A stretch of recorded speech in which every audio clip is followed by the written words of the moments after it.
What's going on, Jerome's NFL Combine is mercifully finally in the books, and mock draft season post-Combine is upon us. Lance Zierlein, Grand Poobah over at NFL.com, did up his 2.0, and there's some stuff and things and stuff. So there's a couple trades, including the Vikings.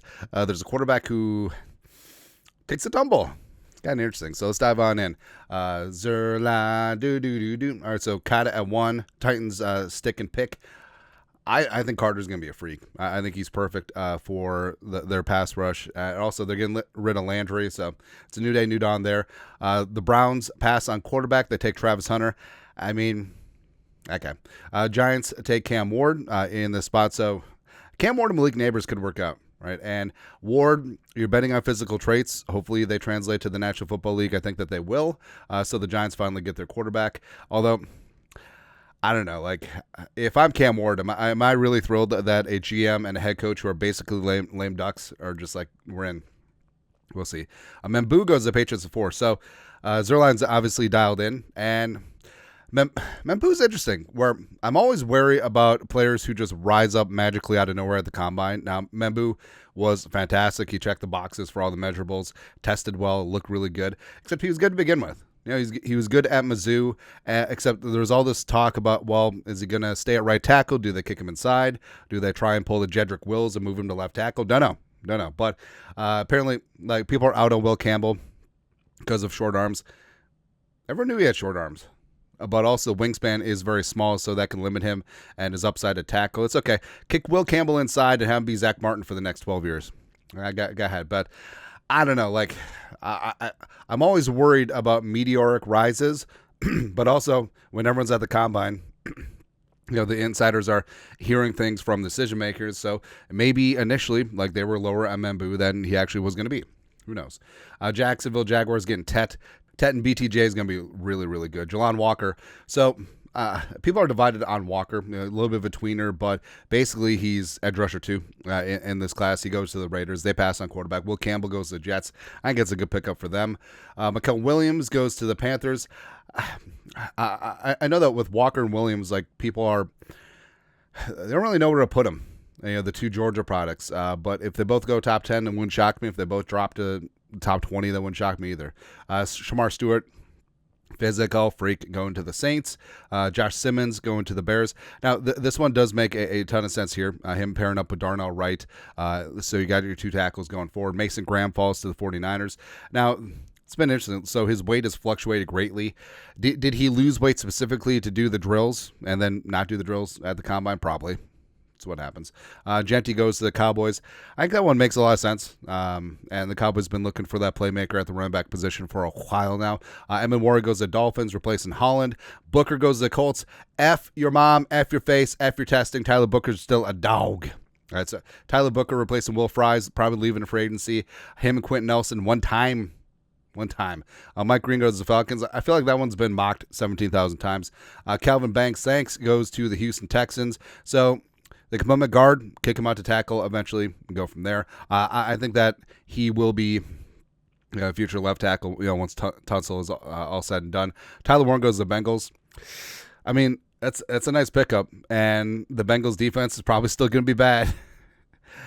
So I guess Joe Burrow, and they just tagged Higgins, and, you know, they're probably going to sign Chase long term. So I guess that they're just going to score 50 a game. Why not? Matthew Golden, who definitely helped himself. He definitely helped himself over the other Texas receivers and playmakers, which is kind of funny. But Golden going to Seattle. They're probably trading DK. Lockett's probably gone. Golden and JSN. It's a pretty good combo. Pierce goes to the Bucks. Pierce is sort of all over the map. Like, he could fall, he could rise, he could do whatever. Loveland goes to the Broncos. We can't let this happen because that's a perfect fit. Yeah. Will Johnson to the Steelers. Will Johnson and JPJ one time. That's fantastic. Kenneth Grant goes to the Chargers. Yeah, reunited with Jim Harbaugh. Kind of stinks, but is what it is. Jahdae Barron goes to the Packers. So Jair Alexander is gone, and Stokes is probably gone as well. So it's a complete rebirth in their cornerback room. Barron's going to be a dog, man. I would have no issue if the Vikings would have sticked and picked and took Barron at 24. Ravens. So the Ravens make a trade with the Vikings. They come up for Connolly as, you know, Stanley. Probably not working out. Now, trade value wise, so I like when mock drafts lay out trade value as opposed to just listing a trade. But looking what the Ravens have in draft capital, so they have 27, 59, 91, 2 4th-rounders, and 2 5th-rounders. So the jump from 27 to 24 on the updated Jimmy Johnson chart is about 60 points.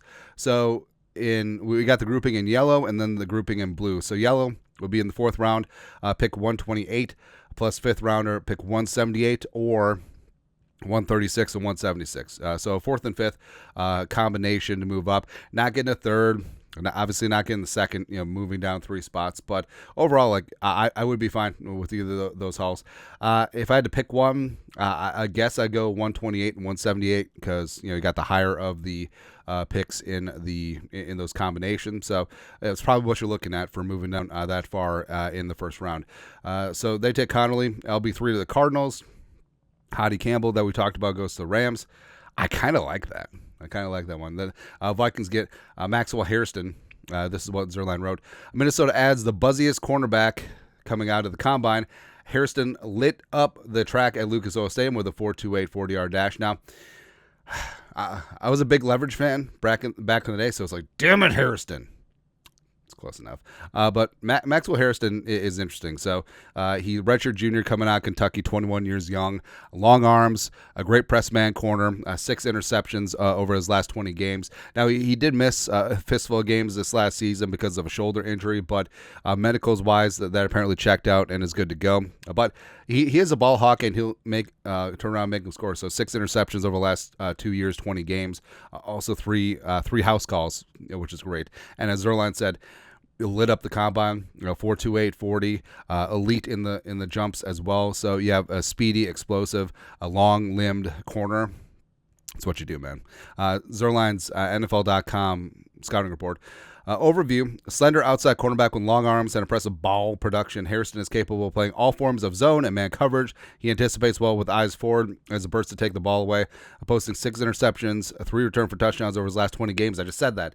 He stays connected in man coverage with good agility and fluidity, but needs to do a better job of locating the football downfield. He will struggle to contest big wideouts, and his run support will turn off some teams. Hairston has the athleticism and on-ball talent to become a starter, but he needs to prove he can hold up to the rigors and physicality of the NFL game, which is fair. But the Vikings, definitely have a need at cornerback, and if they suture things up in the trenches and free agency, it gives them the flexibility to go BPA. And I do like Hairston. Again, sometimes you worry about the risers right after the combine, but I mean, there's still a lot of talent on board. Azrae Thomas is there. Shador Sanders goes to the Browns. Walter Nolan is there. Scorton, Zabel is there as well. So I mean, there's a lot of Derek Harmon is still on the board.